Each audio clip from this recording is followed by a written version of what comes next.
ನಮಸ್ಕಾರ ಸ್ನೇಹಿತರೆ, ನನ್ನ ಮತ್ತೊಂದು ಲಾಗ್ಗೆ ನಿಮ್ಮೆಲ್ಲರಿಗೂ ಪ್ರೀತಿಯ ಸ್ವಾಗತ. ನೀವು ನೋಡ್ತಿದ್ದೀರಾ HN ಕನ್ನಡ ಲಾಗ್ಸ್. ನೀವು ಇನ್ನೂ ನನ್ನ ಯೂಟ್ಯೂಬ್ ಚಾನಲ್ HN ಕನ್ನಡ ಲಾಗ್ಸ್ಗೆ ಸಬ್ಸ್ಕ್ರೈಬ್ ಆಗಿಲ್ಲ ಅಂದರೆ ಈಗಲೇ ಹೋಗಿ ಪಟ್ ಅಂತ ಸಬ್ಸ್ಕ್ರೈಬ್ ಆಗಿ ಸಪೋರ್ಟ್ ಮಾಡಿ. ಹಾಗೆ ನನ್ನ ಇನ್ಸ್ಟಾಗ್ರಾಮ್ ಪೇಜ್ HN ಕನ್ನಡ ಲಾಗ್ಸ್ನ ಫಾಲೋ ಮಾಡಿ ಅಂತ ಹೇಳ್ತಾ ಬನ್ನಿ ಲಾಗ್ಸ್ನ ಸ್ಟಾರ್ಟ್ ಮಾಡೋಣ.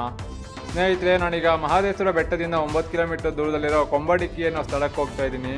ಇದು 9 ತಾರೆ ಮರ ಒಟ್ಟಿಗೆ ಇರೋ ಪುಣ್ಯಕ್ಷೇತ್ರ. ನೋಡಿ, ಸುತ್ತ ಕಾಡಿನ ಮಧ್ಯೆ ರೋಡು. ಆ ರೋಡಲ್ಲಿ ನಾವು ಹೋಗ್ತಿದ್ದೀವಿ. ರೋಡ್ ಅಷ್ಟೊಂದು ಚೆನ್ನಾಗಿಲ್ಲ, ಫುಲ್ ಆಫ್ ರೋಡಿಂಗೇ ಗುರು. ಕ್ಯಾಮ್ರಾ ಬ್ಯಾಟ್ರಿ ಬೇರೆ 5% ಇದೆ ಅಷ್ಟೇ. ವ್ಲಾಗ್ನ ಕಂಪ್ಲೀಟ್ ಮಾಡೋಕ್ಕಾಗುತ್ತೆ ಏನೋ ಗೊತ್ತಿಲ್ಲ. ಆದಷ್ಟು ಟ್ರೈ ಮಾಡ್ತೀನಿ ಕಂಪ್ಲೀಟ್ ಮಾಡೋಕ್ಕೆ ಅಂತ. ಬನ್ನಿ ನೋಡೋಣ ಏನಾಗುತ್ತೆ ಅಂತ. ಈ ರೋಡಲ್ಲಿ ಬಸ್ ಬರ್ತಿದೆ ಅಂದರೆ ಗ್ರೇಟೇ ಗುರು.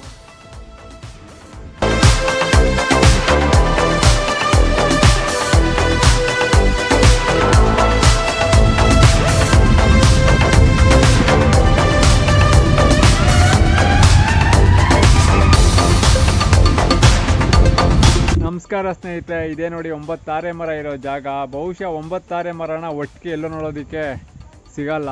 ಬನ್ನಿ 9 ತಾರೆ ಮರನ ತೋರಿಸ್ತೀನಿ. ನೋಡಿ, ಇದು ಮೊದಲನೇದು. ನೋಡಿ, ಇಲ್ಲಿದೆ.